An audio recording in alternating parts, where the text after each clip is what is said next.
guys would tell each other things, and you Yeah. Yeah.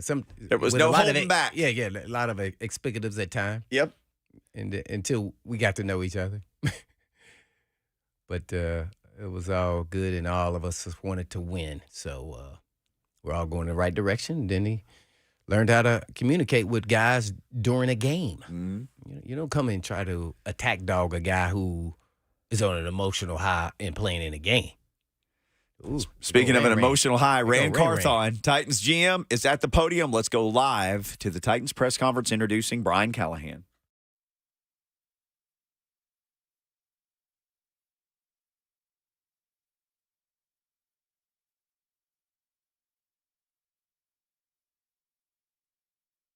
The people who are part of this search committee and to help drive the interview process. I want to start with Chad Brinker, Anthony Robinson, Burke, Bryce Wasserman, Miss Amy, Kenneth, Burke. I'm at Barkley, sorry. Our entire business staff, Todd Torricelli, and one name that's not a part of this organization that I feel the need to thank is Zach Taylor, head coach of the Cincinnati Bengals. Zach was his ability to communicate with us, about Brian I feel is unmatched, and I would be remiss if I didn't say thank you to him. So thank you, Zach, for all the help you provided. Going into the process a little bit, as well documented as you guys know, we interviewed 9 candidates over the course of 2 weeks or so. It was a long process. I feel like we met with a lot of candidates, mostly via Zoom. We had one in person, as well as the second round of interviews that were in person. I want to thank those gentlemen for the time that they gave us. Some guys were still in the playoff hunt, and so it was a little bit of a situation to kind of work around schedules and when teams made guys available to us, but we made it work. I thought our process was very thorough. It allowed us to see the best of each candidate, which ultimately led us to who we're here to celebrate now in Brian Callahan. I'm going to stop calling him Brian Callahan because we call him Callie. So the one thing that stood out to us with Callie was just his ability to not only know what he wants, but be able to articulate that in a clear and concise manner. And what that would allow us to do, it allow our players to understand what their roles are and go out and execute and play fast, which is what we're going to do. But on the other side of that, as a scout, as a personnel guy, it gives us the ability to know what we're going out to hunt for. And one thing that we keep talking about here as our group is hunting at the same time isn't the same as hunting together. And under Brian Callahan, we will be going out and hunting together.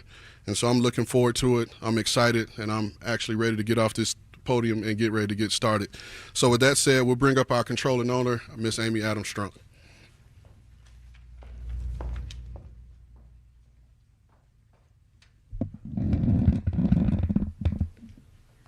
Well, hello, everybody. Thank you for joining us today, and wow, it's been an exciting week. I am thrilled to be here to introduce our new head coach, Brian Callahan. And going into this interview process, we knew Brian was a really special candidate. We knew his background and his extensive experience.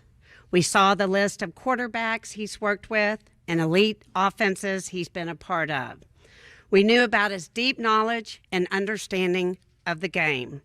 And on a personal note, I knew that we both shared the connection of having fathers who passed down their love of football to their children. And after all that research and the reviews of people whose lives and careers he has impacted so deeply, then we got to meet Brian. He exceeded all of our expectations. It was clear how the meeting quickly shifted from your standard interview to a player breakdown session that he and Rand had a very special chemistry between them. Honestly, watching that interaction unfold made us even more confident that he was our next head coach. As our second interview went on, we realized that we didn't want him leaving the building without agreeing to be our next head coach. I've heard various things about me grabbing him and grabbing his legs, but anyway, It was a mutual thing here. When it came time to ask him, we were so happy to learn that he wanted to be a Titan as much as he wanted him to be. We are thrilled that we get to enter this next era of Titans football with him at the helm. As I've said time and time again, I will never shy away from saying that I have extremely high expectations for our football team and really our entire organization. I expect us to build a team that is going to have sustained success and bring Lombardi trophies to the city of Nashville. I am confident that we have put the right pieces in place to bring that goal to life and build a future that Titan fans will be proud of. With that, I'd like to introduce the head coach of the Tennessee Titans, Brian Callahan.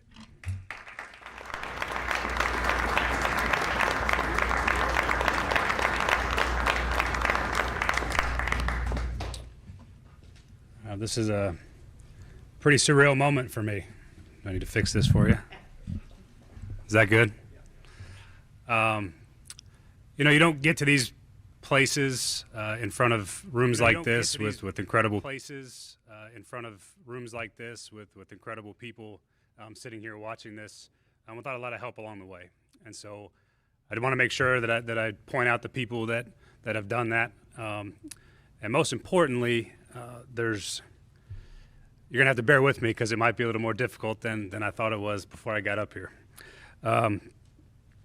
This really is a lifelong dream of mine to be standing at this podium in front of everybody here. To be a head coach at the highest level, to be this franchise's head coach is a great responsibility and an incredible honor. I'm excited to put in the work and hard work necessary for us to be able to have the success that we all envision. There's great things about Nashville, and there's great things about the Tennessee Titans, and part of my job is to make sure that we bring all those things to life. I'd like to thank first and foremost Amy, Kenneth, and Barclay for giving me this opportunity to run this historic franchise in partnership with you. Again, it's an incredible responsibility that I do not take lightly, and it's one that I'm deeply appreciative for. From the moment of our first Zoom meeting, I felt an unbelievable connection to the people in the room, and that was, as Rand mentioned, Anthony Robertson, Chad Brinker, Rand Carthon was in there, Burke was in there, Bryce was in there. Just the connection from the get-go was incredible, and I knew that it was going to be a place that I wanted to call home. It felt like that from the very beginning. I'm thankful that they felt the same way. I was about to make an impassioned plea to Rand as our meeting was concluding on Monday evening, and it turns out I didn't have to do that. They wanted me about exactly the same way that I wanted them, and that everything felt right. The relationships felt right. The energy felt right. And when I was walking around the building, and we had opportunities to meet people from different parts of the organization, it was an incredible feeling. It felt like a family. I've been fortunate to be a part of an incredible organization in Cincinnati that felt very similar, and it was comfortable to me to feel that. There's unbelievable people here. I haven't met all of them, and I can't wait to meet everybody that works in this organization. But man, if you guys could feel the way I felt after that first Zoom meeting, I was about to call Rand and be like, "All right, man, let's get it done. I don't care what anybody. You can talk to whoever you want to, but I want it done now." And that's how I felt. It was very important to me that this is the place that I wanted to be. And I'm very thankful that they felt the same way. I do want to point out, really most importantly, though, that there was an instant connection with Rand and I. And we see building a team, we see the culture of the building the same.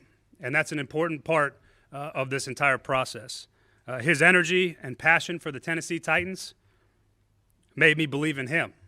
And that's what made me want to be here, standing in this room. And I'm, again, thankful that I get to be here because a lot of that is because of what Rand presented as we started this process. He's an excellent communicator, and he's an outstanding person. He's earned my respect immediately, and Rand, I can't wait to get going. I do want everyone to know that this has felt like a family to me from the start, and that's one of the most important things to me is my family. And so when you talk about that, there's a quote from Jurgen Klopp. I didn't want to just rip it off and present it as my own, but he had said it at one point. He's a soccer coach at Liverpool. He said, when you agree on a common idea and work towards it together, you can create something very special. And that's what I believe in. That's what we'll do here. That to me is what this is all about, and there is no ability to have success without those principles. All right, I would like to thank the Cincinnati Bengals organization. Mike Brown, who is probably one of the greatest men that I've ever met.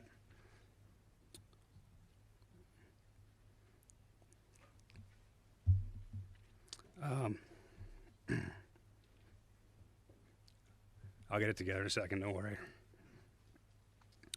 Katie and Troy Blackburn, their daughters Elizabeth and Caroline, and Duke Tobin and his staff. They gave me an incredible opportunity to grow, and they were patient, and they invested in me, and I'll forever be grateful for that. The next one, again, you can see how much these people mean to me. I'll get it together. All right. And then probably most importantly, Zach Taylor. He's a great friend. He's been an incredible mentor, and he's a fantastic football coach. Thank you for everything. All right. Thank you to the players and the coaching staff. Obviously, without an incredible amount of hard work, I don't get to stand here. And there's a lot of people that go into that, staff, players, particularly the quarterback room, Joe Burrow, Jake Browning. Those guys I'm incredibly indebted to. I wish I could list the whole team, but I can't. We'll be here too long. You guys will get bored. But I loved working with those players every day. There's something special about where I came from that I hope to replicate here. I think you can see it in how I feel when I speak about it, but I love going to work every single day there. And that's the environment we're going to create here. I want a place where people love coming to work, they enjoy everybody they're around, and that creates an environment that's sustainable, and you can have sustained excellence and have a chance to win a lot of football games. And so that's what we're after. I would like to thank, probably most importantly than anybody else in this room, my wife Allison, who's sitting right here. She's everything I could ever ask for in a partner. This is a difficult profession, and I wouldn't be here today, and I couldn't do my job if it wasn't for her. To my two wonderful children, thank you for being good today. Nora, right here, and Ronan, right there. You say hi, bud? Hi. Yep. All right, and there's a lot of people that I don't get to say here that have invested in my career and invested in me that are hugely important into me getting to this point in my career. But I apologize, I can't list everybody again, but thank you to everybody who's ever invested in me, who's spent time with me, who's helped me grow. I'm very appreciative for all that time and effort. I'd like to thank my parents, Bill and Val. They are not here today. They're watching somewhere on the stream. They've been the most influential people in my life. They've been my biggest supporters, and they've given me an incredible amount of confidence. They've shown me the type of love and nurturing that allowed me to be the person I am today. And there's nobody that I'd lean on more at any point in my life than both of them. They've been the single most greatest influence I've ever had. And thank you for the love and support. Just a couple people in my family I'd like to point out. My brother Danny, his wife Susie, my sister Catherine, her husband Chris, their kids Liam and Evelyn, my youngest sister Jackie, and my family means everything to me. I love you guys. Thank you for everything. My in-laws Connie and Jack, my brother-in-law Jack, his wife Sherry, along with their 3 kids, Jack, Navy, and Wells. That's a lot of Jacks in there for those of you who are counting. Thank you for all the love and support as well. All right, there's 2 people here that I'd like to recognize. But first, my high school coaches at De La Salle High School in Concord, California. It's a place that I'm incredibly proud to have gone incredibly proud to be a part of, and specifically Bob Laddister and Terry Edson, who are not here today, but hopefully they're watching this. Thank you for showing me what commitment to hard work was and what it meant to be a part of a team. I'd like to have special recognition for Mark Piniella, his wife Sue, his daughters Francesca and Sophia, who are sitting somewhere. They're here somewhere. Mark and Sue are right here in the front. Mark was my quarterbacks coach in high school. He is a Franklin resident here today, and he helped raise me into the man that I am standing right in front of you. The last one I'd like to point out is Patrick Walsh. Patrick Walsh is currently the head coach at Sarah High School in San Mateo, California. He gave me my first coaching and teaching job in 2008. And so I felt like it was important that he be here for this. He came all the way from California, took the red eye last night to be here, so thank you. He's one of my closest friends and incredible mentors. And again, I would not be sitting here in front of you without his love, support, and guidance, and he's always been there for me. Thanks, P-Dub. Yep. All right, moving on to past the emotional stuff here. I'm glad that's over. What we're trying to do here is establish a culture of high standards and clear communication, both on and off the field. Meetings, walkthroughs, practices, how we interact in the building, how we work in the front office, how our scouts work, how our players work, how everybody in this building works. Everyone's going to be held to a high standard. We want to be held to a high standard. I've never met a player in football that doesn't want to be held to the highest possible standard so we can go make that happen and get it done. There's going to be excitement to walk into this building every day.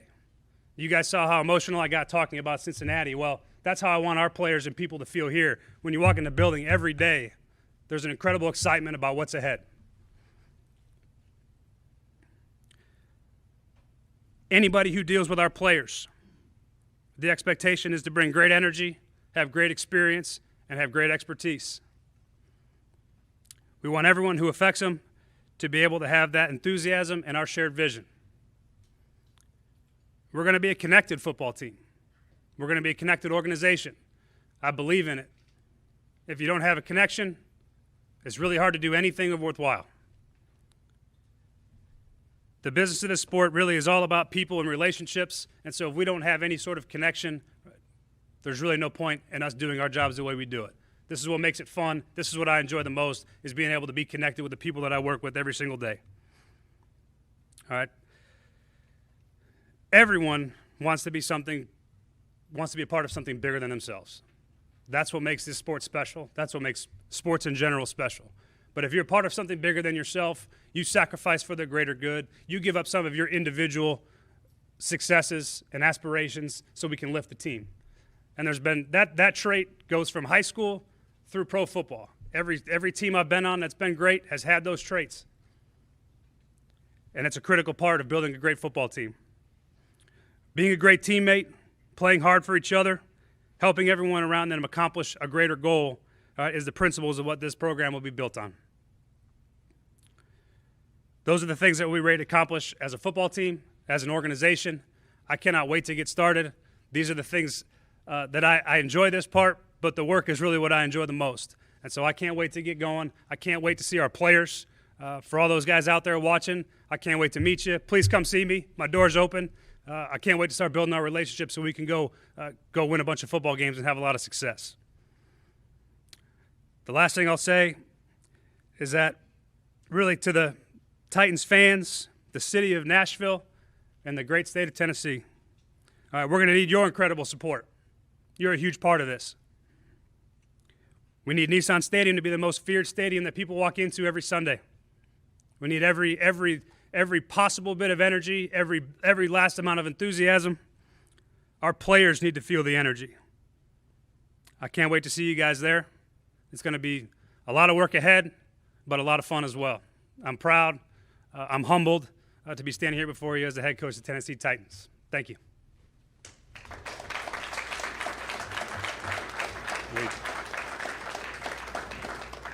Brian, Yeah. what are your feelings about Will Levis, and have you connected with him? I have. I called Will I don't even know what day it is anymore, but I called Will a few days ago after I got the job, and then I saw him here today. He was working out, so I got a chance to catch up with him.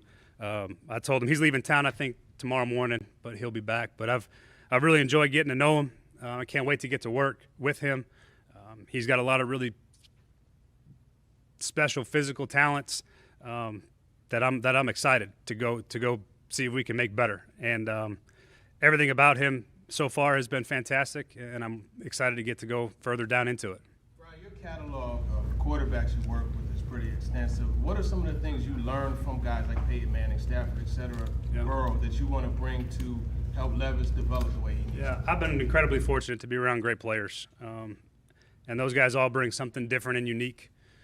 When you talk about Peyton Manning and his incredible ability to prepare, the attention to detail that he brought every single day, the intensity that he went about his job, those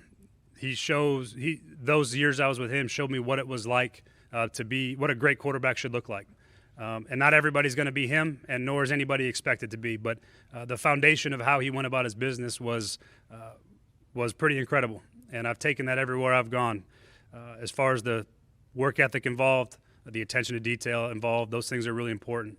Obviously Matthew is a great player in his own right, and I learned that Matthew is very different from Peyton, but they were also great players, and you let those players be themselves.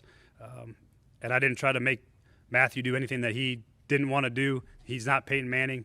Their personalities are different, but they're both great players. And what I learned, Matthew was an incredibly tough player.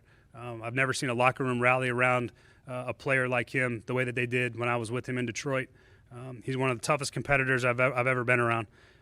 And so you see these traits everywhere you go, and you start to realize what it takes for quarterbacks to be successful. And I feel like I've got a lot of guys I've been around. Joe Burrow, obviously, been around a different version of Joe. I got Joe as a young player. A lot of these guys were veteran players when I was around them. And Joe's a remarkable player. He's got a great feel for the game. And so to have an environment as a young player where he was growing and having conversations about what he liked and didn't like really helped me learn how to be flexible with the approach for those players and put them in position to do well. As far as how they go about their daily routine, what they like conceptually and schematically, those conversations in the quarterback room are able to help foster hopefully a lot of success. And so, Brian, I know I'm sure everything will depend on Yeah. I think the biggest thing that we want to do to start is put the players we have in great position. Let them be able to find their roles, define what those roles are for them, and put them in the matchups that we feel are to our advantage. That's a very broad, general offensive philosophy, but that's sort of the starting point. We want to be great detail in the passing game, route definition, route spacing. Want to be able to complete balls at a high percentage. That's always going to be the goal. The run game, we still want to be physical. Don't get that part twisted. That's part of the Titans' identity for a long time, and it will continue to be. We'll be a physical football team, and we'll be able to run the ball the way we need to win football games. But that's probably the best way I could say it without going too far in the weeds. You've been known as a guy who has been able to take quarterbacks and maximize what they do well, like you mentioned before, even to the point of adjusting from Joe Burrow to Jake Browning in the middle of the year. What's kind of been the key to that you've found in terms of maximizing what a guy can do? Communication. Being able to hear what quarterbacks are comfortable with, what they like. The offense is always going to have enough plays. There's always going to be enough scheme. And so you want to know what the quarterbacks feel great about. And Jake was incredible with his ability to communicate what he liked. We put those things in for him so he could have success. And that's part of what fosters a great quarterback room is the communication between myself, the coordinator, the quarterback's coach, and the quarterbacks in the room, is knowing what they like and what they do well. And we try to do as much of that as possible. So if a quarterback says, I don't like something, we're not going to use it, we're not going to call it. And that to me is the most critical part. If you have great feedback and great rapport and a great relationship with those guys, they'll do a great job of giving you the information you need to help them and put them in position to be successful. And Jake was fantastic at it, and obviously led to quite a bit of success. What is your philosophy, Brian? What is your philosophy? What is your philosophy on defense? We heard a lot about your offensive stuff, but what's your defense philosophy? Yeah, there's a lot of things you talk defensively. We're working through, what that's going to look like for us by the types of people we're going to bring in. But at the end of the day, you got to have a very flexible and adaptable defense. You still have to be physical. You still have to run and hit. You have to tackle well. You have to force errors. There's a lot of things you can do that in the coverage structure game in the pressure package game where it makes it really hard on offense. And so I know it gives me problems. I know the hard defenses to game plan against, and those are the things that I'm looking for in the style of defense we're going to play. Without getting too far down, a bunch of characteristics don't mean much until we put the pads on, but that's what I look for. Is what makes it hard for me as an offensive coach. That's the style of defense that I'm looking for. Are you a 3-4? Oh, they're multiple nowadays. Yeah, 5-man fronts are part of football. Whether you're a 3-4, whether you're an under front, there's going to be those types of players. Everything about the way the structure of the defense is built here is going to be pretty similar as a starting point, but I hesitate to put labels on what and how we're going to do it at this point. How much has the idea of player feedback kind of informed your growth and development as a coach? It's a critical part of it. I think players, they're the ones out there doing it, and you want to put them in great position, and so you want to know what they like, what they think. A lot of times players have great ideas. They come to the sideline in a game and have a suggestion, and usually when they feel really confident about it, it tends to work. And that's part of the communication that's involved from player to player, from coach to player. You have to have those guys feel like they're in a place where they can say what they need to say. And they don't listen to everything. It's not always exactly not everything they suggest works every time. But you want an environment where they feel like they can do that and feel like they can have input into what's going on because they're the ones that have to go out and do it. And so if a player says, I don't understand this, how come we don't do it this way? Well, it's my job to explain why. And then if he just still doesn't understand it, I ask him, well, what do you think about it? And you can have a good dialogue, and a lot of times you're able to find a great solution to whatever the problem is you're trying to solve. How would you describe, or how would you want others to describe your teaching style, your coaching style? My coaching style is consistent. My demeanor is pretty consistent. I pride myself on being a great teacher. That's first and foremost. As a coach, that's all you really care about is how well can you teach and articulate to the players what they need to do. I have plenty of intensity. I'm a pretty laid-back demeanor most of the time, as you guys will see, but when it's time to make corrections and bring the energy that's necessary, I can do that. But my coaching style is a teaching coaching style. We're trying to make sure that our guys know exactly what to do, how to do it, and can go execute at a really high level and as fast as humanly possible. Protection's been a huge issue here in the last few years. Yeah. How confident are you in your ability to help identify players who can fix that, and how much schematically can you fix that? There's a lot of things that go into protection. Some of it starts with as simple as you got to go win. You got to win versus tight coverage. Protection is an everybody problem. The quarterback's got to get rid of the ball on time. They have to work through progressions quickly. So to say that it's a specifically the offensive line needs to fix the protection problem, I don't agree with that. I think it's a holistic offensive issue if you have protection problems, and there's a lot of ways you can help weaknesses, highlight strengths, and everybody's involved in the process.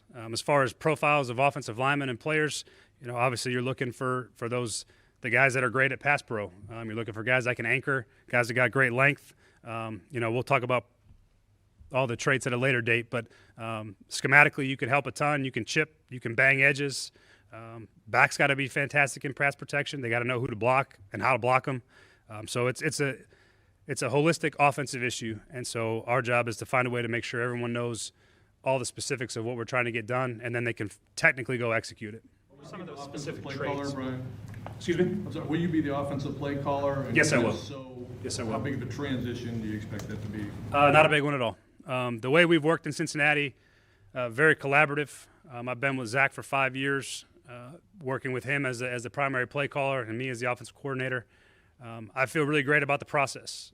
Part of that is bringing in great people to help me, and that's a huge part of our next couple weeks is finding those people, because when you have an offensive staff that you trust and guys do a great job with their areas of expertise, our third down, our red zone, by the time you get to Sunday, the game plan is mainly set.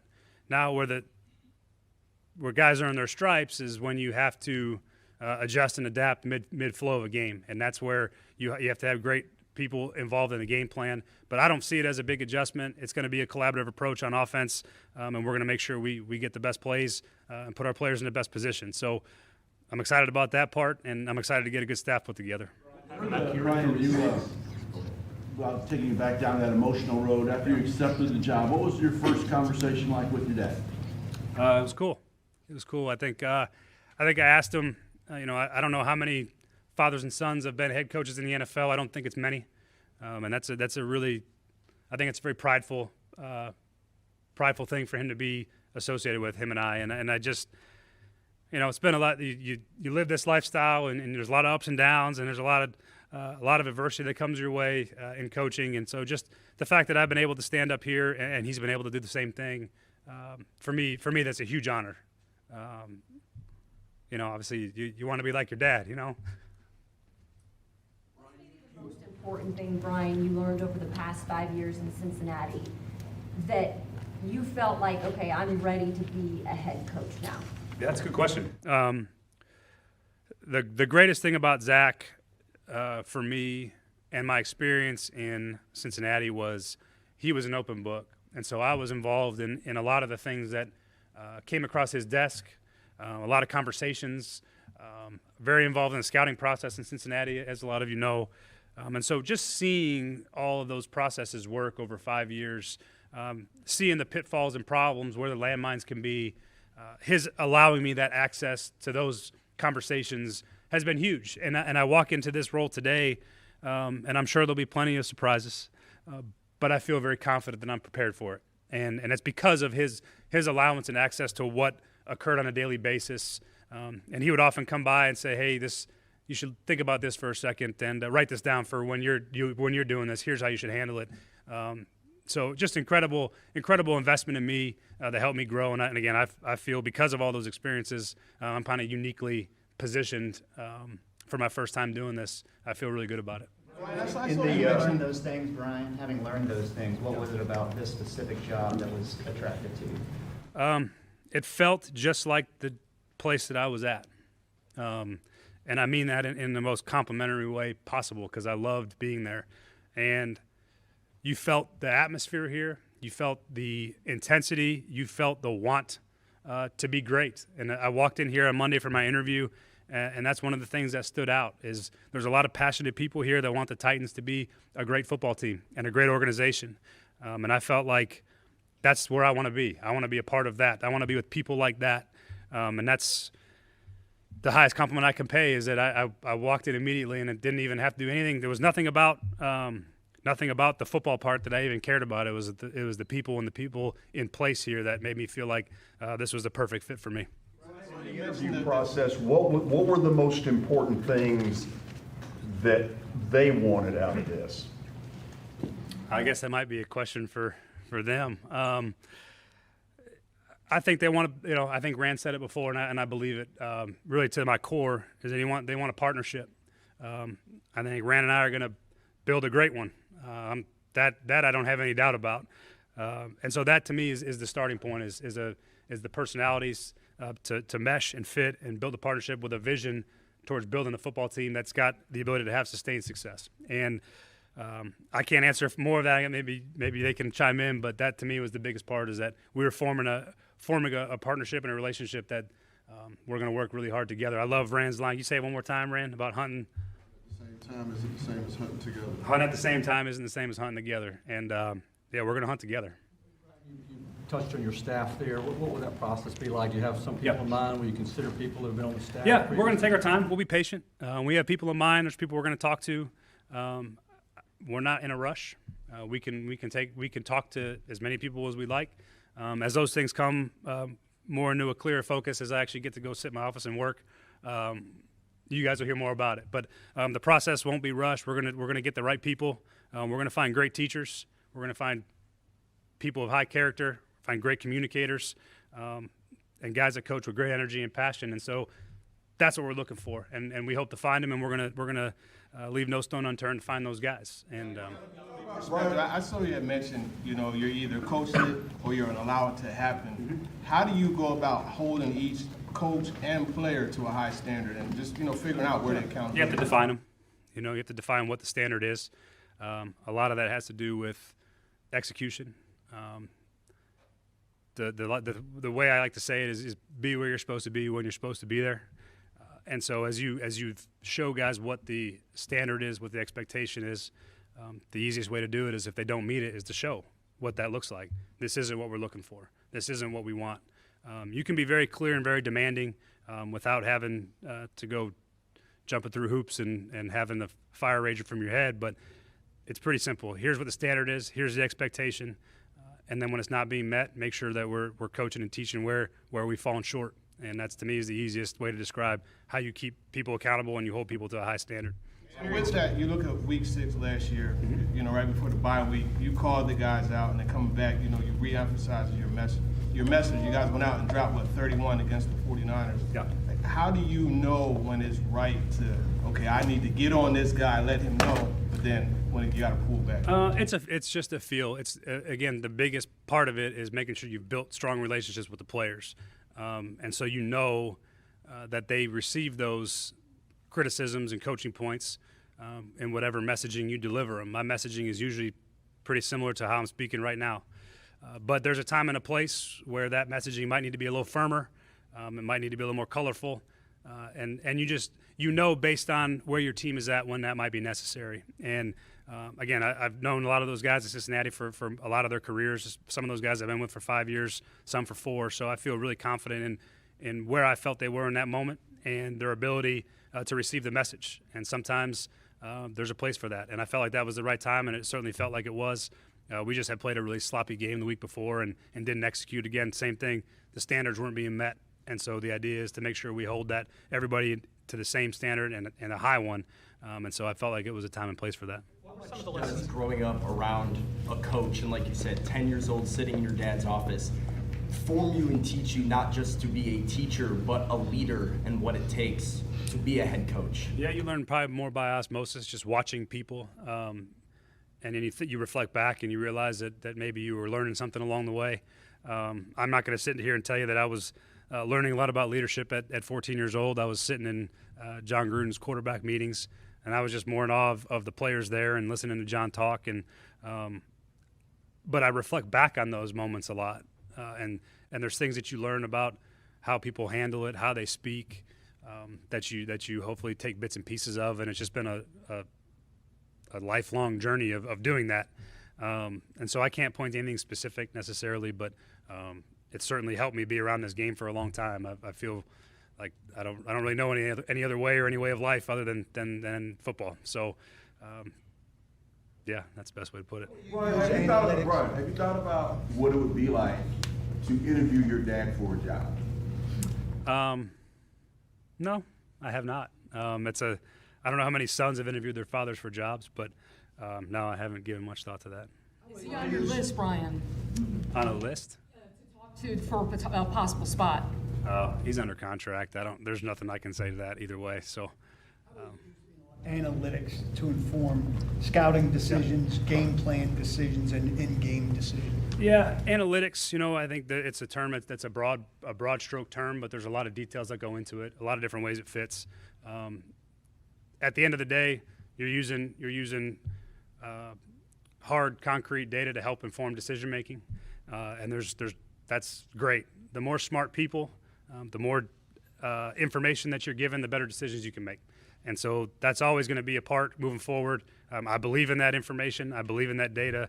And again, the game management part, the statistical analysis, all those things play a huge role in how we're going to build our organization, and they're important and it matters. So I believe in it.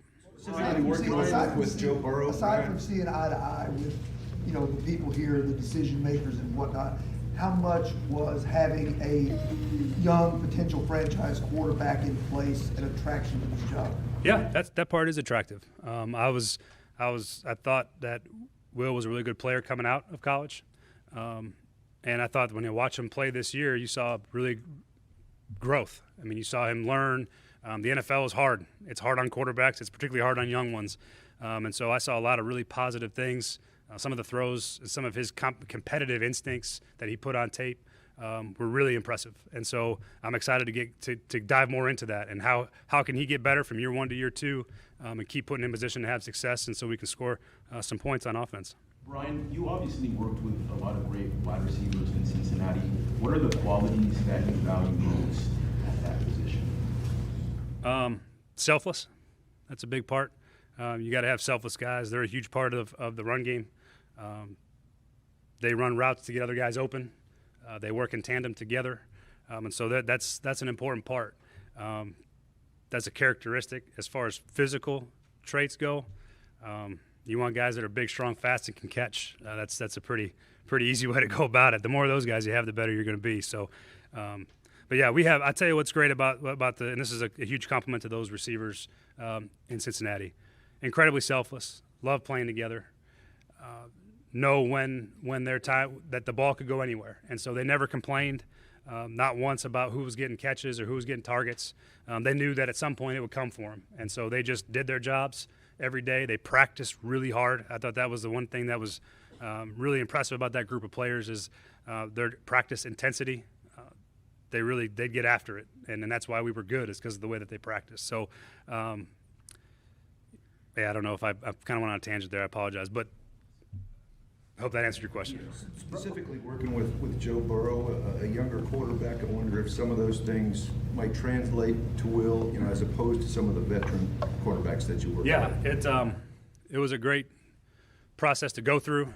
I think, and again, even with Jake making his first couple starts in the NFL, even though he'd been in the league a few years, those processes you learn a lot from. You learn how to put the game plan together that suits them. You learn how they learn.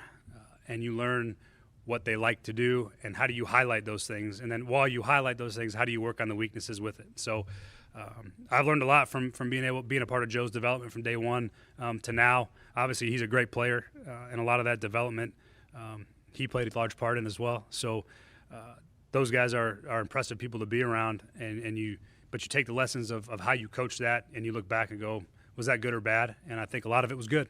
There's some things that I would do differently that I'm looking forward to doing more as I get going with Will. What were some of the lessons that you took away from the leaner years early in Cincinnati about what it takes to turn things around and get things back on a good trajectory? Yeah, that's a fantastic question. A lot of adversity in those early years. We didn't quite have the roster to compete with some of the teams we were playing against, but we saw in those dark days the core of what our team was going to be. There's a lot of players there in that first and second season that are still there now and were there for sort of the glory of it. But I learned that when that adversity strikes, consistency. Zach was an incredibly consistent leader. We just kept hammering the message, and we believed in what was happening, even though the wins weren't taking place. There wasn't the tangible evidence that this is what's happening, but we felt it. We saw it in the locker room. We knew at some point, as we kept building our roster, that we were going to be a really good football team. And our players believed it. Our coaches believed it. And those are good lessons to be through some of those lean years. I mean, 0-11 was not a fun place to be. But we learned a lot from it. And really the foundation of what our team became 2 years later was a lot of guys that had went through that process. And so you learn a lot about people when things are tough. We learned a lot about the guys in that football team, and there was a lot of them that were incredibly high character, loved playing football, and they helped us get out of those times as well. So, yeah, you learn the most when things aren't going very well. Everyone can be positive when you're winning a bunch of football games. So, yeah, those are probably incredible, intense learning experiences for me. When this team is put together and the draft and free agency, and obviously there'll be turnover each year, what's a constant, what's a consistent you want your teams to be known for year in, year out? Resilient and relentless. I think that's the easiest way to say it. You want your team to have those two qualities, and if you have those things, if you're resilient and you can handle the ups and downs and you can handle the good and the bad, and you're relentless in how you approach every day at work, every day at practice, every game you play, your results they'll come. And if you turn on the tape and you look at the Tennessee Titans, and I hope those are the two words that come to mind. Approach onto a balance on offense, as far as like how does that dictate your ability to adapt and make those adjustments you have to? One more time at the beginning. Your approach to balance on offense is so different from coordinator to coordinator, Mm-hmm. or play caller, etc. Yeah. For you, what is your approach to that, and how much does that impact your ability to adapt and make the adjustments that you have to do in a game? Yeah, it really depends on the game, and I think there's games where you may end up running the ball for a bunch of yards and you're lopsided in the run. There's games where it's hard to run the football and you may push into the passing game. Really, at the end of the day, you try to be as balanced as you can be, but it's really whatever it takes to win that Sunday. And that's the best way I can say it. I don't worry too much about balance in that regard, because we're trying to win, and whatever it takes that Sunday to win, we're going to do. You want to be balanced. That's ideal. You want to have a great marriage of your run and pass game. You want to have a great play action game to marry with your screen game. And you want to be able to throw the ball in the moments that everyone knows you have to throw it. Third downs, red zone, 2 minute to go win a game. Those you have to be able to execute in all those situations to win a football game. And so the balance part is important to some degree, but ultimately it's going to be whatever it takes to win. How do you plan on balancing the new role of being a head coach, play calling, all the time and energy that goes into that, and then overseeing both sides, well, all three sides of the ball and everything you have to do, and then how will that influence how you build the staff around you as well? To me, it's all about hiring the right people and people that you trust, people that can do their jobs at a very high level. That's a mix of veteran coaches, having guys that have been around, having good energy and younger coaches, guys that bring new ideas, out of the box thinking. Those things are all important when you build the staff. As far as my role, I'm going to take it every day as it comes, and I'm going to learn a lot as we go. But I feel really confident in my ability to handle all the different parts that are asked of me on a day-to-day basis, as a play caller, as a head coach, as an offensive head coach with overseeing a defense. And so I'm incredibly confident in my ability to do that. So that's probably the best way I could say it. Thanks. We'll get some photos here. Thanks, guys. Thanks very much. So that's wrapping things up there at St. Thomas Sports Park. Brian Callahan named the Titans head coach. You heard from him. You heard from Amy Adams-Strunk. You heard from Rand Carthon. We got to take a quick break. Boy, the F&M Bank chat has been buzzing. Phone lines are open. What do you think about what you've heard? What stood out to you? We'll talk to you about ours. We'd love to hear about yours. Should have Buck Rising at some point today for his regular visit. He is down there amidst the scrum. We'll get his thoughts on things as well. But let's get your thoughts. The Titans have hired the 20th head coach in franchise history, and the phone lines are open. 615-737-1045. It's Blaine and Mickey, powered by All Four Seasons Garage Doors.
Blaine and Mickey, 104.5 The Zone.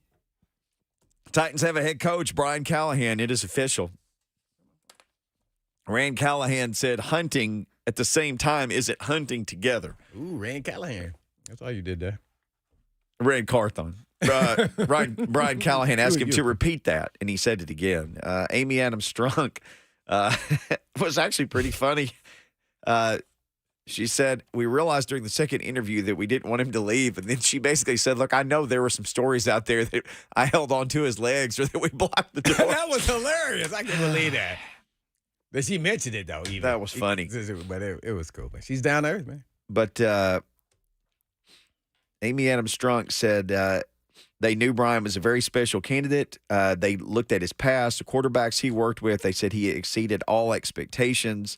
They said when he came in to do the interview, I was super interested to hear what Brian Callahan had to say, but I was really interested also to hear the owner of the team saying, this is why. She said when he came in to speak for the first interview, that it started as an interview and that he and Rand eventually, like almost immediately, she said, went into player evaluations where they're talking about players and going through things. And though, again, she said when they had him in the second interview, they realized, okay, this is the guy. But for people who maybe they love Vrabel, they don't like how the Titans got here, whatever, they got here, however they got here. But then they got to this point, they identified their guy, they got him in first. They were, it sounded like they had studied him because she went back and talked a lot about his history. Then they brought him in for a second interview and were decisive that that was the guy that they wanted. So, boy, they really had a target, and they felt like they hit the target with Brian Callahan. Yeah, no doubt about it. It was kind of interesting. He's living his dream. So he was really emotional there in the beginning and, thanking all the people helping him get there, let alone his immediate family. But, that was kind of interesting. I think other than that, I know, Globe is talking about you talking about going to break? I mean, dang, I was right in the middle. Okay. Winning is important, but I don't always have to be right is what he said. Was another thing that stood out to me. Also, it seems like they're hiring a guy that's total opposite because he used the word communication and that his style would be more so in teaching. Some of the things that I hit on actually a week ago. And that, but if I have to be, let's just say in my terms, gruff, if I have to be loud or, whatever it takes to get it done, I'm going to do it. But naturally, that is not something that's innate in me, and that's not who I am. I like to teach first. So the things that I took from that before we go to break is he's teaching people not what to think, instead how to think. And when you're like that as an athlete, then that empowers and emboldens you as a player. So not what to think, because I was always the guy when they tell you what to do, they say, well, okay, well, why are we doing that? And then they explain why you're doing it. That's when you know a great teacher. So I liked all the adjectives and everything else he said. We shall see if he'll be a good coach and get the results. I think Titans fans, too, Blaine, will like that. He said he got asked about balance with run pass, and he said it's whatever wins the game. Yeah. Game specific. Yeah, you can run 60 times or you can throw 60 times. Whatever it takes to win the game. Because sometimes it's just about a rhythm and the flow of how the game is going. You could have watched film and then all of a sudden they come out here and do something totally different. And you go, well, dang, the pass game is working, man. We're able to throw the ball all over the yard. Let's just keep doing it until they stop us. Yeah. And then guess what? Then when they stop that, then we'll start running the ball because they ain't got 8 men in the box. Whatever it takes. It's the Gus Malzahn thing. We ran the same play 9 times in a row on a series once. But they can't stop it. Run it again. Yeah. Run it again. Mm-hmm. Run it again. And watch this. And then run it to the other side. On that same drive, by the way. See if they communicate when they get to the sideline. Well, we'll be communicating with you. We got a whole hour to react. We'll try to track down Buck, but we want to track down you guys. Tori, Larissa, get on the phone. 615-737-1045. Let's talk about the new Titans head coach.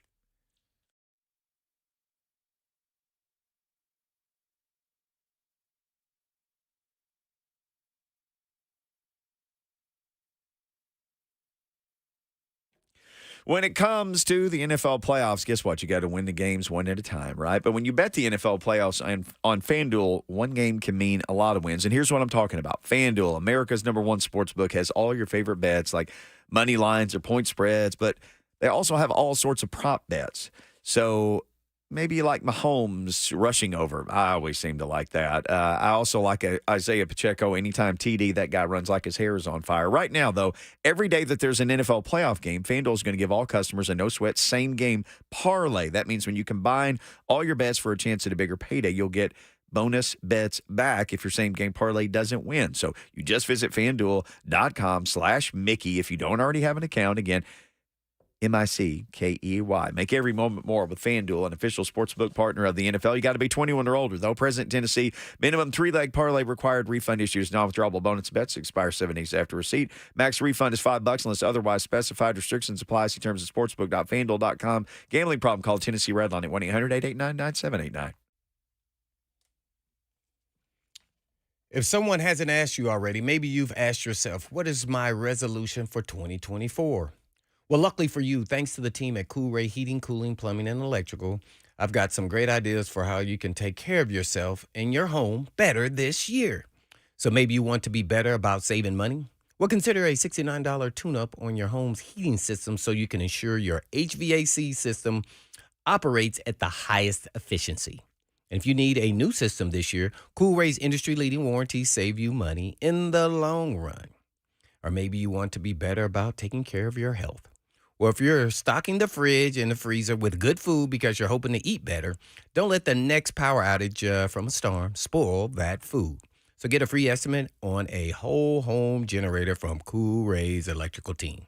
The generators will also keep any medical equipment or other necessary appliances on 24/7 rain or shine. So find the resolution you can stick to this year and schedule your next visit for any of their services at coolray.com. That's coolray.com.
Blaine and Mickey on 104.5 The Zone. That is WGFX Gallatin, Nashville, 104.5 The Zone. We appreciate you listening, hanging out with us today on a big day for the Tennessee Titans. Brian Callahan named the 20th head coach in franchise history. Heard from him a lot of people that he thanked, a lot of his philosophical stuff, talking about how this place felt similar to Cincinnati when he came to interview. And you and me, we had our headphones off. You said, yeah, family owned. Yeah, pretty much. Family owned deal. He talked about the rapport that he had, instant connection, he said, with Rand Carthon. Said they had the same stance on culture building and team building, that they felt the same way. He asked for support from Titans fans and people in Nashville and Tennessee. Talked about calling his dad to tell him he'd gotten the job. His dad's a former NFL head coach as well. Just a really neat press conference, and you can tell this was a guy, not a coach speaky guy. These weren't coach speak answers. He probably hasn't done a whole lot of podium work like this. Well, he's done a lot of interviews, as I saw him in a lot of interviews. But I thought he was fine. He was, emotional, and then he got it. You could see him flip right into football mode. Yeah, that's when funny. they start talking about football. Look at this dude, man. He They just asked him a flipped- football question. Boy, he went right to it. Yeah. So he knew he was going to get emotional because it's a lifelong dream. Hey, man, I'm happy for him. And then then he started answering all the questions. So then we'll have a guy who'll be forthcoming, who's comfortable in his own skin, and he already complimented the quarterback. First, let's start there. Well, did Vrabel compliment the quarterback? Huh? He act like he was in college. Like, I don't want to say something too good. He may think he's too good now. The first thing he said about Will Levis was that he has a lot of physical talents and that he can't wait to help get those physical talents better. Yeah. And as a quarterback. Said I already called him. Yeah, talked to him and then saw him. Yep. Said then he was leaving. He's going out of town, but had good conversations. As everybody knows, he has some good tools to work with. It's up to you as the coach to continue to develop that and then put him in great positions so he can, use his talents. So, yeah, I liked a lot of the things he said. But, it's yet to be determined. I mean, hey. But definitely starting on the right foot. I like some of the things he says. We'll work with players and try to get the best out of them and see what we can do with them and put them in position, to succeed. There is no one way. These are the things that I heard through what he was saying, not verbalizing as I am, but I'm more of a simplistic type guy. So that's exactly what, and that's athletes resonate in that kind of environment. Guys willing to work, as a group, and whoever gets the credit gets the credit. But as long as we winning, I don't give a rat's what. Well, and something I think that you really hit the nail on the head on the nail, or the nail on the head with, or whatever it is that you hit with, whatever you hit it with. There's more than one way. There's more than one way to do things. There's more than one way to balance, run, and pass. And there's more. I'm open, like you said earlier. I'm about winning, not about being right. I'm about winning, whatever that looks like. Yeah. Sometimes it's not gonna look pretty, and sometimes it's gonna look great. We're gonna act like look like we did everything right. So that's the NFL, man. So yeah. Can't wait to see him put the staff together and how that goes. And I'm sure they're gonna be super busy here with the Senior Bowl and probably interviewing coaches at the same time. And so it's an exciting time, man. We shall see where we go from here. Well, then he talked about the offensive line. He talking about, the holistic approach of protecting, and he went through chipping and, double teaming and helping guys, not, one guy's fault and all those things. And shoot, so, man, I like what I hear, because sometimes we just left dude out there just like, okay, Dillard, you got him. It's on you, bro. He that said, was pretty much a lot. I think protection problems are a holistic offensive issue. Mm-hmm. Yep. It's a we thing. Yep. That's how I looked at it. Not a he thing, but no, I saw it the same way. I think what he's saying is, too, you turn your protections and you alter what you do based on what you can do up front. Right. Exactly. Hey, man, if you want an example, and I know Arthur Smith doesn't have a job anymore, but the Titans about killed Desmond Ridder in the first half of the game against the Falcons. Well, then they put in Taylor Heineke, and as soon as the ball was hitting his hands, he was throwing it. Yeah. Well, guess what? They ran all over the field in the second half against this team because they changed what they did. They did, and I got nervous. I thought they were going to come back and beat us. I really did. But there's an example of somebody who was like, I don't want to be right. I want to win. I want to try to win this game because they about killed Desmond Ridder. Yeah. They ran a completely different. It looked like a different team in the second half, and I know they switched quarterbacks, but the ball was hitting his hand and immediately going to somebody else. It was like a hot potato. It was a hot potato. Let's get on some of these hot phone lines. Tori in Smyrna will be first up to react to the Titans' new head coach, Brian Callahan. Hey, Tori. What's up, guys? How you doing? Hey, good. Hey, so I've got some concerns in the fact that, one of the biggest issues that the Titans have had over the last couple of years has been our O-line, and the Bengals allowed the second most quarterback sacks in the NFL this year. So what is it that he's going to do different for the Titans that he wasn't doing with the Bengals? What's going to be the difference there, do you think? Appreciate the phone call. Well, I have no idea. I think that's the question you need to ask them. Yeah. If they were second behind the Titans, they were second. I'd like to verify what the caller said. Yeah. Yeah, well, I'm sure they were up there, but they also scored 30 or more points too, right? So, I mean, there's a lot of things that happens there, and so we shall see. But there's a lot of factors into that too now. Sometimes you could have protection. Nobody's open. I don't know if assume that was there, but there's always reasons, and hopefully somebody will ask him that question. I did not know they were second in the league, though. See if I can get it pulled up here. I've got passing stats pulled up. They were not second in the league. They were 2, 4, 6. They were 8th in sacks allowed. The Titans were actually 4th in sacks allowed. The Giants were first by a mile. Giants give up 85. Oh, okay. Washington and Carolina 65. The Titans 64. The Jets 64. You got to get down to 50 sacks. That's what the Bengals allowed. What did the Titans give up? 64. 14 more. Okay. All right. You always got to check people, man. Don't always believe what you say. Because he said it like it was the truth. Yeah, he convinced me. I was like, whoa, they were second? Gosh. Ooh, I don't know. Second, that's not too good. I don't know. Hope we made me nervous there. Well, they played a lot of games with a backup. Yeah. He talked about, I don't know if he talked about it today, but we've seen accounts of it of once they realized Burrow wasn't coming back, then they changed what they did with the backup quarterback. So there may have been some sack issues in that run of games. Well, they're like, hey, man, the guy's getting sacked. Let's put him under center or whatever they did with him that was different. Quick passing game. Yeah. So, it's a learning thing to me. They had a winning record with the backup quarterback. So that tells me that he's willing to learn and adapt on the fly, and they changed what they did.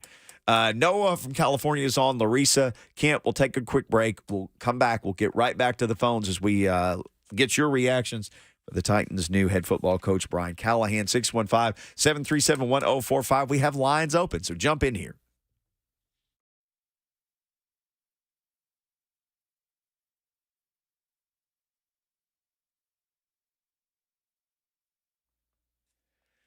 All right, let's talk to all you ladies and gents who are dealing with hair loss. Yes, ladies too. Maybe that's something that's affected you. Could be after childbirth, could be any number of things. Just could be genetics.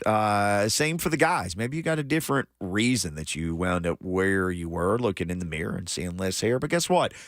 There's hope, and there's an answer, and the hope and the answer is WeGrowHair.com. It's a company called PAI that we've been talking about on the Zone now for years.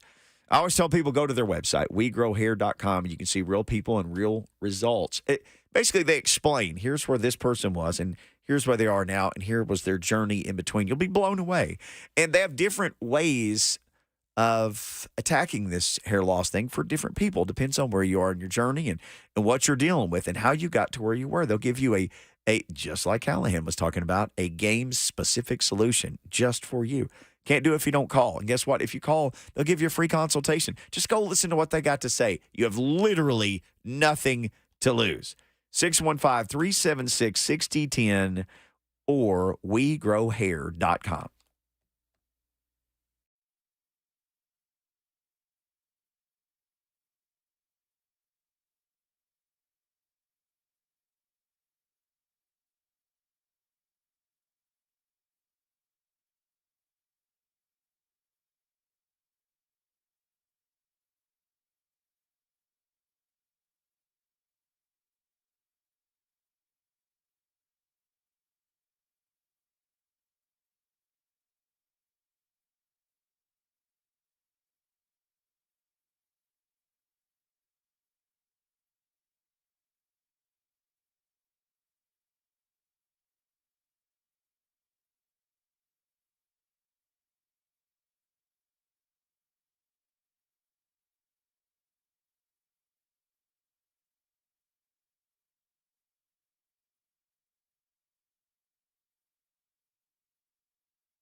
Blaine and Mickey, 1045 The Zone. Give it to us, baby. Give us these calls, 615-737-1045. Remember, anything that you missed today, we were in the press conference live. You can just go back and listen to the Blaine and Mickey podcast, and you can hear everything. You can hear us, and you can hear your calls, and you can also hear the new head coach, Brian Callahan, and the owner, and the GM, and everybody's on there.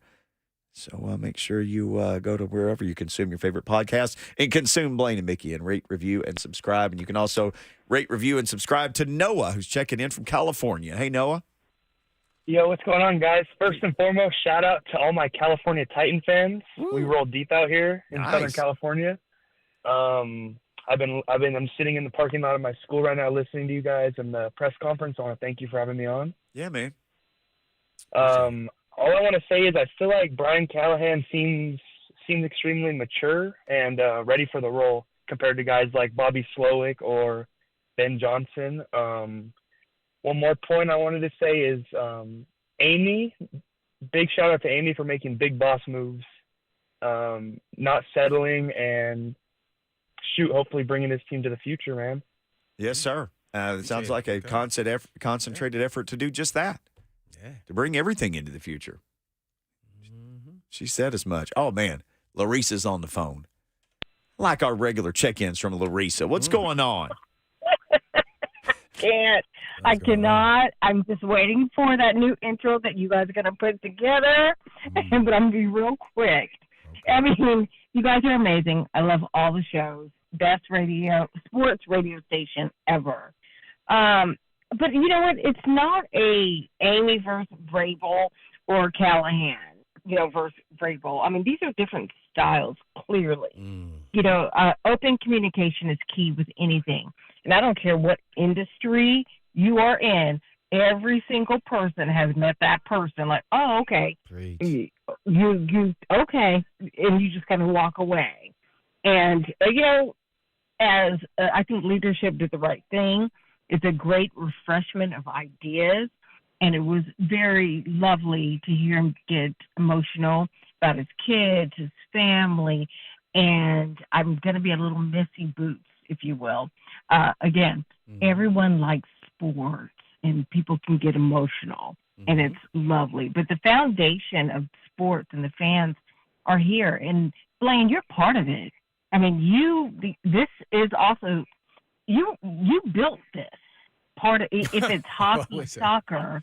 Yeah, and seriously, and I'm not flattering you and I'm not patronizing you in a way that someone will probably go, oh, does she know him? No, I've never met you and so on. But you are part of the sports foundation. But, there was a show called Seinfeld for the younger kids. And a character of the show, the dad would say, serenity now. I'm just going to be messy, and I'm guessing Vrabel's probably going humility now. Communication is key. And this is a positive, exciting thing. And, go Titans. Yeah. All right, Larissa. Checking in, speaking facts. Oh, there we are. Woo, we made national news right there. NFL Network. Titans introduce Brian Callahan as head coach. Well, about the only way the Titans get on the big national shows is fire a coach or hire a coach. That's how you. I'm going to be messy. They didn't show a picture of our head coach. They showed a picture of the new Panthers head coach. How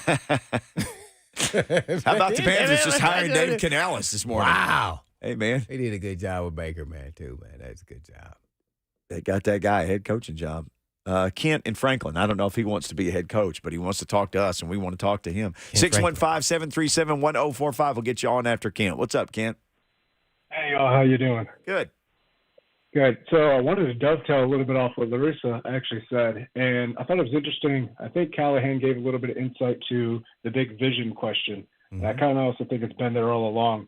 She mentioned communication. Obviously, everybody that's ever worked in an organization knows that's the key to success, but the next question is, well, how do you go about executing on your communication? And he said something interesting. He said, all communication starts with player relationship development. And that next step there kind of brings me into the vision thing. We've seen Miss Amy take strides the past 3 or 4 years in rebuilding and reestablishing the relationships with Oilers players. We've seen her have relationships with players. You see her hugging Derrick Henry, see her hugging Jeffrey Simmons. You don't see her hugging Ryan Tannehill, but you see her hugging A.J. Brown. A.J. Brown gets traded, J-Rob goes. You see Wesley Woodyard yesterday talking about the locker room. And the big thing he said was Vrabel lost the relationship with the players. And what happened to Vrabel? He's gone. And they bring in a guy, first thing he says in his press conference is, key to communication, it starts with player relationship development. Once you get that, that's when you open the two-way doors to be able to talk back and forth to achieve success on the field and off the field. So I thought that was interesting. I wanted to hear y'all's thoughts on that. Thanks. Yeah, man. Appreciate the phone call. Yeah, well, I'm big on communication, so yeah, I definitely agree with that and how you go about that communication and how the players process it. And some people communicate differently and figuring out how you can get to push those right buttons and communicate with them to get them to be the best they could be. Also, it becomes an individual thing too as well. So, yeah, no doubt, especially in coaching. But any line of work, I would say, yeah. 615-737-1045 will get you into the mix on this again, Brian Callahan. We ran the entire press conference earlier, so appreciate you guys letting us do that and joining us. I know a lot of you were tuning in at that time, and we appreciate it. He was asked about his dad, because I know that's a question a lot of people wonder, and he said, my dad's under contract, so I can't really talk about somebody who's under contract. And he pretty quickly shut that down. His dad is an offensive line coach, so I think a bunch of people wanted him to address that, but he can't talk about even his own dad. If his dad's under contract with the Browns, which he is, it's not anything he can talk about. And he got asked about, do you want a 3-4 or 4-3 defense? He said, it's multiple nowadays anyway. He said, no labels at this point. Mm-hmm. Guess why? Because he may hire a 3-4 guy, or he may hire a 4-3 guy. Yep. But ultimately, we're going to run a combination of a lot of different things, so, yeah, why am I cornering myself? Something you said in the last segment that is actually the timing works out really well for him on this. He's about to go to Mobile. And you said, oh, he's going to talk to coaches. They're going to look at players, but they're going to talk to coaches. Mm-hmm. Man, there's 2 times a year where everybody takes their resume and they put it in their briefcase and they go with it. So there's the coaching convention. It was in Nashville again. Oh, yeah. All my friends who are college coaches, guess what? They was here. They were all there. Every last one of them. Guess what they're doing? Trying to get their next job, or at least planting the seeds for it. All the pro people tell me the equivalent of that, for most of us, Mobile. Because guess who's down there? Everybody. I mean, everybody. Every coach, every GM, every position coach, every scout, everybody is down there making it happen. So if you're Brian Callahan, the timing of this, the fact that they've already hired him, that sucker's going to fly down to Mobile, and I know he wants to see players. Anybody he wants to talk to, hey, man, let's go down to Winsel's and have some oysters. Hey, man, let's meet at this hotel suite 305 where nobody's around unless you and me talk. Mm-hmm. Oh, my gosh, dude. This is – you talk about business getting done at the in Mobile for the Senior Bowl. Dude, everybody is talking to everybody down there. Do you think it's going to be more of that for him personally and let Rand kind of continue on if you miss seeing as much players as you want, but at the same time you're getting more interviews in and, eliminating some guys, and some guys, probably aren't there, that you're going to still be talking to as well. Mm-hmm. Mm-hmm. Is that what you'll be focused on more at this point in time? What's interesting is they've talked about dividing and conquering, and we're going to work together on everything. I honestly think it may be like, you handle this today and I'll handle this today, and you handle this tomorrow and I'll handle this tomorrow. Depending on the schedule. And who's got to go where and who's got a meeting here or there. I think it may be divide and conquer, because that's kind of what we're being sold on, what's going on now. Mm-hmm.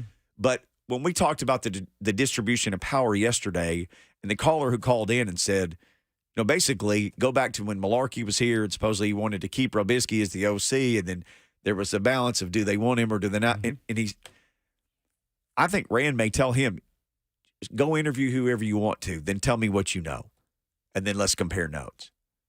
And if it's somebody that Rand's got ties to, Rand may say, like, let me just go see where his head is at. Mm-hmm. You go to this session or this practice, or, you go to this deal, I can talk to this guy. So it may be some dividing and conquering, but just the fact that they're going to be down there, and they got a blank canvas to work with, and everybody and their brother's going to be down there. I mean, the timing to me is great for that. That's how are they supposed to be interviewing somebody from the Ravens? Yeah, Is it that's Denard Wilson or something. Yep. Yep. He's a DB coach. Yes. As the DC. What's that? Jeremy Fowler reported that this morning. Titans are requesting an interview with Ravens DB's coach Denard Wilson. Denard with 2 N's for the DC job. He met with the Giants. He has also met with them for their DC job. He started coaching for the Rams in 2012, same year that Rand started there in the personnel department. He was there with Rand and Fisher and Mack and Greg Williams, all those guys. So there's some Titans history sprinkled into this dude. And Joe Bowden. And he's at TSU now. Oh, yeah. And a note I saw on him from John Glennon this morning when that broke. In 2022 with the Eagles and this year with the Ravens, he was a part of the #1 pass defense in the NFL, back-to-back years with 2 different teams, which is something that the Titans have lacked. I guess I should say lacked in the last few years, is their pass defense, whether that's from personnel or whatever. But could be something good if that's the guy.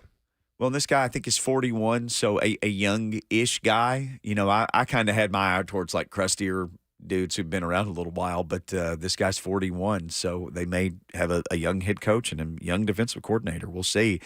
There was the quarterback's coach of the Bengals, a guy named Dan Pitcher, like baseball pitcher. They retained him. Some people kind of speculated maybe he would come with him, but the Bengals already locked him down. They tweeted this morning, nobody better for the job, so he'll get the OC job in Cincinnati. We've been kind of wondering who might be the OC here, and that was a name that was out there. Doesn't seem like he's plucking anybody off the Bengals staff. Huh. Not yet. He hasn't even been tied to anybody. I have a friend on the Bengals staff that I reached out to a couple of days ago, and the guy was like, no, I'm just seeing the same stuff you're seeing. So, and he's not way up the staff, but he's on the staff there. So, and I haven't heard anything back from him like, yeah, I'm coming to Nashville. So we'll see. Nope. We'll see. I'm going to just throw out a flyer name. Okay. Alex Van Pelt. Ooh. Mm-hmm. Guy's in the coaching industry. He's available. I think he was just released. I want to say he was with the Browns. Is that right? We played together in the Senior Bowl. He's been coaching ever since he got out of the league. Since 2000, what was it? 2003 or 4? Or 5? Well, no, 2002. He's a backup quarterback. I think 04 was his last year. Yeah, 04. Okay, yeah. So he's either 03 or 4. He's bounced around. He was with the Bills as a player, but he was a backup. But he's been in coaching since that day. So I don't know whether there's some ties. There was a little bit of overlap, I think, with him. So they know each other. Yep. I haven't spoken with this guy since then.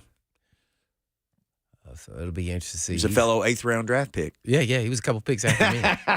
We played together in the Senior Bowl. Y'all got some history together, man. Yeah, we played together in the Senior Bowl. But I haven't talked to him in years. But no, he's a quality dude and solid coach. So he's been in the industry. So you just never know. He may start picking different guys off of different staffs that he's connected to. I'm just throwing a flyer out there. I have no idea. So we shall see though. Brad. Hallheimer? I'm not quite sure, Brad. I don't want to butcher your name. Just said the name Liam Cohen in the chat. Yeah, I know a lot of people saying it because he was with Kentucky. Because he was with Kentucky. But did he overlap with – did he coach with Callahan somewhere? A lot of people act like they did. Cohen had 1 year somewhere in the NFL, maybe with the Rams. So there's some kind of tie to either the system or there's some kind of tie to the system maybe. I've looked it up, but I've slept since then. There's something circulating, and I think it was from Kentucky Sports Radio. I always try to give credit to whoever circulates it. But they had a quarterback recruit who did an interview, and I kind of laughed because it was like, Cohen's not going anywhere. The quarterback recruit said Cohen told him he's not going anywhere. And that happens all the time. Like, I'm not going anywhere. And then the next day people take their next job. But there was at least a report out of Kentucky that a quarterback recruit was told by Cohen, I'm not going to go anywhere. I'm going to stay here. We all know that could change in real time. If you want to believe that, you got never know. But man, these coaches, man. How many guys have said, "Oh heck no, I'm going to," and then literally leave? They had 1 foot out the door when they said that. Lauren in Spring Hill. Lauren, that's packed. Lauren loved what Lauren heard from this presser. Is that right, Lauren? I did. Okay. I love you, number 23. Oh, that's Blaine great. Oh, Bishop, man. you are my guy. Oh, okay. And I'm concerned, Mickey, is your eye okay? My eye okay? What happened? You had a You were swollen eye? rubbing your eye. Oh, I have a terrible headache right now, Lauren, but I appreciate you checking on me. I have migraines really bad, so today I'm doing the show with one of those. I know. I'm sorry. Well, that's I okay. hate If you that. got any I have migraines too. Oh, goodness. And you still look like the drummer from Republic. From One Republic. Boy, I wish I was Yes. the bass player for Look One it Republic. up. I said I'm that. gonna look that up. You have to. Okay, You I'm should. going to look that up. And I'm a bass player by trade, so, if the Scorpions don't want me, maybe they will. Oh, I love it. What you got for us? My take on today's press conference was my favorite word was teach, coach, collaborate. I know you hate that word, but no. I think I am so excited about Brian Callahan. I cannot. I'm over the moon. I am so excited about the Titans again. I can't. My heart is full. I'm just emotional.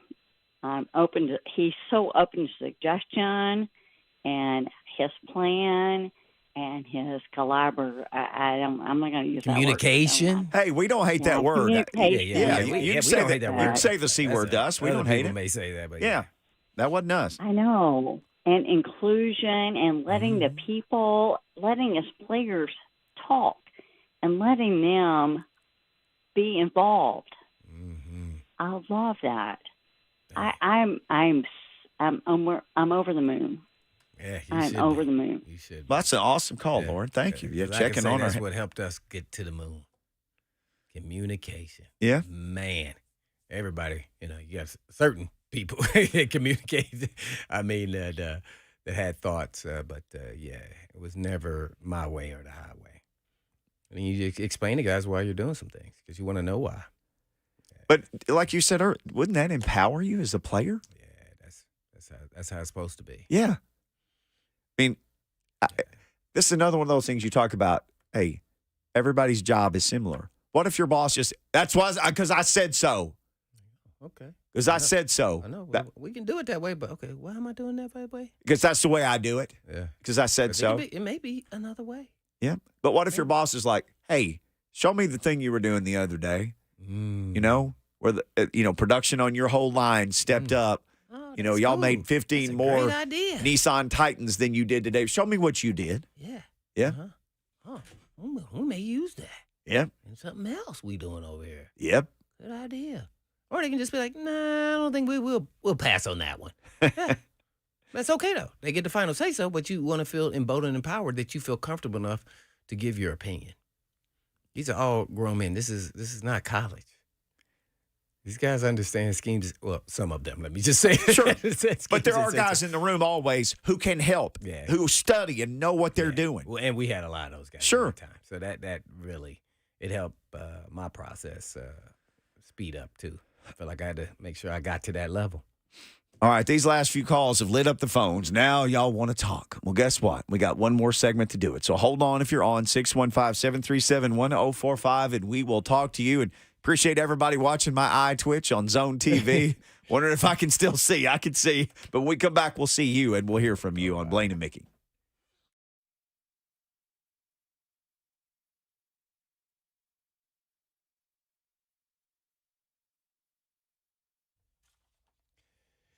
For many of you who have lived here a long time, you already know Eurofix has been in Middle Tennessee area for your European car repair needs now for 24 years. We've all gotten to watch them grow. And I don't know about you, but I love watching a hometown business take off. Well, we're now proud to announce the 5th location in Mount Juliet for Eurofix on Mount Juliet Road, right across the street from Dairy Queen. And Eurofix can serve you in Franklin, Hundred Oaks, Murfreesboro, Belmead, and now Mount Juliet. Pretty cool getting to watch a small-town mechanic starting in the barn in his backyard of a single-wide trailer and now grow to 5 locations, repairing thousands of cars each month. And at Eurofix, you get a 3-year nationwide warranty and a free loaner car with every repair appointment. And all you have to do is just give them a call at 844-EUROFIX. That's right, 844-EUROFIX, or you can just visit them online at myeurofix.com. That's myeurofix.com. But always tell them Blaine said you.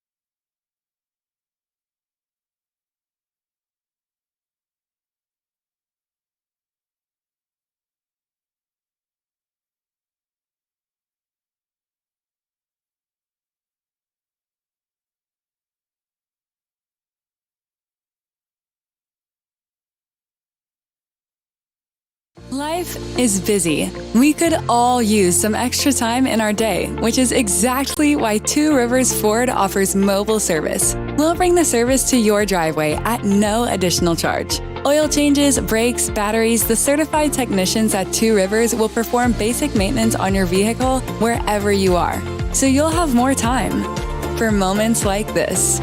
Schedule your mobile service appointment by scanning the QR code or calling Two Rivers Ford today.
No way. Blaine and Mickey, what we got to get it over with in a hurry because we're running out of time here. So let's jump back to the phones. Let's get our man Gerardo in here. Gerardo, how in the world are you? It's been a minute. It's been a minute, Mickey, and I'm optimistic. I am hopeful. I'm excited for this next chapter of Titans history, man. And then I know it's easy as a fan to get sucked into the moment, but it's just all the signs are there, man. It's clear and obvious the way that Callie, and I mean we can call him that now, right? That's what Callie they said. and Rand, Yeah. yes, sir. Callie and Rand are embracing each other's partnership, and just with this impressive quarterback history, and it's exciting to think of what the possibilities with Will can be. And I know not everybody's on board with him being the future franchise quarterback, but we can all at least agree that the tools are there. It's obvious. It's there to take, and all the cards are in his hand now with Kylie, and it's just I'm excited to see how he's going to scheme up Tajay. From that past interview, he said that in today's NFL, in order to establish the run game, you got to let it fly now, and just to think that that's a possibility of the Titans' offensive style and scheme being, it's just exciting, man. But my only concern with this Brian Callahan era is, how the heck am I going to afford Super Bowl tickets every year now? Gerardo, you'll find a way, man. He just racked himself. He jumped off there. Oh, man, he dropped the mic. He dropped the mic. He sure did. Let's give the mic now to Brandon in Spring Hill then. Hey, Brandon. Hey, guys. I wanted to call in and talk about Callahan and some of the way that he used his offense this year, especially with the tight ends. And I just couldn't help but realize that we got Brock Bowers sitting there that we could possibly put in his offense. I kind of wanted to get your guys' opinion on that. Well, I mean, does he get to 7? That'd be the question. And if he's there and Joe Alt's there and Olu Fashanu's there and maybe Malik Neighbors is there and Roma Dunze, maybe he's there. I'm glad I don't have to make that choice because I'd probably take a tackle.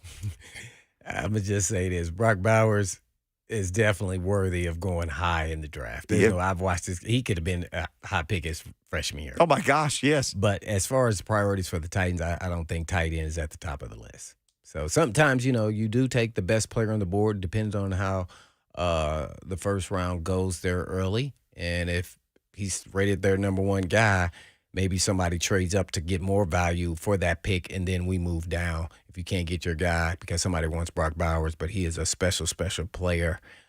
Can't take that away. Man, he fits the NFL in every way you can think of. So, but I don't think the Titans are going to take a tight end with the first round. I mean, with playmakers and tackle at the forefront of this team, defensive back, even corner. I don't see it. Unfortunately, I love him, though, as a player. I can't wait to see where he goes, though, watch him play. I love watching him play. There are a lot of tight ends in free agency this year. Just another thing to watch out for. Do you know any of them? Hunter Henry, Dalton Schultz, Noah Fant, and like Gerald I said Everett. Before, good list, but Brock Bowers is better. True. So, but we're not taking a tight end that high. Let's take David. We'll take his call. I would guess. Hey, David, you got a question for the Hitman? Yes, I do, Blaine. Blaine, you've been the most fierce safety that we've had in Titans history. Yep. Have you thought about coaching, man? You go back and coach them secondary, man, because, man, they getting beat so bad. They need somebody like you in there. I don't know, man. Keep trying to I take you off the show with me, my man. brains, but I don't know if I can help them out with my body. So that's about it. Oh, man. So, no, I'm definitely not coaching. All right, we got 1 minute. Let's spend our last Independence High School, that's where you see me out there coaching. He's coaching them up. Let's coach Blake up or let him coach us up before we say goodbye. Hey, Blake. What up, y'all? So I had a question. So Callahan didn't call the plays in Cincinnati. So No, what he did makes not. us think that he's capable of bringing this team to a Super Bowl? Also, Amy said she wanted to wait, or she wanted to get out into the coaching hiring resume fast so we could hire someone that was really good. Well, I don't even think he was in the top 10. I don't believe in the hire. All right. Blake dissenting. And, hey, that's everybody's priority, to like it or not like it. But he got asked today, are you going to call the plays? Yes, but I mean, he thought it wasn't actually a big deal. Yep. And for me, I always thought it was a unique transition. Now that seems like that transition. We've seen multiple coaches now in the cycle of the last 5 years get jobs and never call plays, whether it's on offense or defense. So I'm interested to see how that transition goes as well. Because until you're in that seat, now a head coach seat and making the calls, we got to see it, but he seems like that's an easy transition for him. Sometimes you got to go on a limb on certain things, and I think that was one of them. So we shall see. Wouldn't be surprised to see them institute something similar to what he had at Cincinnati, where he was upstairs. And he'll have somebody upstairs Yeah. to be eyes and ears, and then he'll be on the ground level there calling plays. So I'm anxious to see an open, offense. So we shall see if he can call plays. I've seen coaches get hired that never call plays, and I'm going to start with John Harbaugh, who's the coach of the Ravens. He was the special teams coach. I think Andy Reid never called plays when he got hired by the Philadelphia Eagles as the head coach. So you can go down the list. Not to say he will turn into any of those guys, but that's what you think can potentially happen here and end up being not only a great play caller, but also a great head coach. What'd you say? We shall see. We shall see, always. And no matter if he did have play calling, we still going to say, we shall see. Yes, we will. He's first-time head coach. All right, 3HL, they're not a first-time show. They're coming up next. They'll continue to take your reactions and your calls and more. But for now, we got to go. But in the meantime, in between time, peace.